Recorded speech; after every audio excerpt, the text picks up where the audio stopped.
ಇಲ್ಲ ಇಲ್ಲ ಇಲ್ಲ ಕರೆಕ್ಟಾಗಿ ಹಾಕಿದೆ. ಹೋದ ಸತಿ ಕರೆಕ್ಟಾಗಿ ಫೋನ್ ನಂಬರ್ ಹಾಕಿದ್ದು, ಎಲ್ಲ ಕರೆಕ್ಟಾಗಿ ಹಾಕಿದ್ದು. ಅಡ್ರೆಸ್ ಮಾತ್ರ ಅಷ್ಟು ಹಾಕಿದ್ದೆ. ಆಚೆ ಸತಿ ಬ್ಯಾಂಕಲ್ಲಿ ಏನಿತ್ತು ಆ ಅಡ್ರೆಸ್ ಹಾಕಿದ್ದೆ, ಆಯಿತಾ. ಆಮೇಲೆ ಈಗ ನೆನ್ನೆ ಬ್ಯಾಂಕೇ ಚೇಂಜ್ ಮಾಡಿಬಿಟ್ಟು ಆಧಾರಲ್ಲಿ ಏನು ಅಡ್ರೆಸ್ ಇದೆ ಅದು ಹಾಕಿದ್ದೀನಿ. ಹ್ಞೂ, ನೆನ್ನೆ ಹಂತ ಹಂತವಾಗಿ ಬರ್ತಾಯಿದ್ದೀನಿ ಹಾಕ್ಕೊಂಡು. ಮತ್ತಿನ್ನೇನು ಮಾಡೋಣ ಅದು.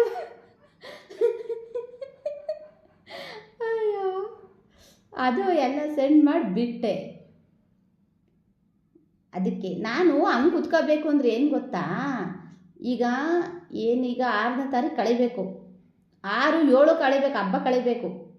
ಹಬ್ಬ ಕಳೆದ ಮೇಲೆ ನನ್ನ ಲೋನೆಲ್ಲ 6ಕ್ಕೆ ಕ್ಲಿಯರ್ ಆಗ್ತಾವಲ್ವೇನವ, ಆ ಟೆನ್ಷನ್ ಹೋಗುತ್ತಾ. ಆ 7 ಬಿಟ್ಟು 8ನೇ ತಾರೀಕಿಂದ ನಾನೊಂಚೂರು ಫ್ರೀ ಆಗಿಬಿಡ್ತೀನಿ.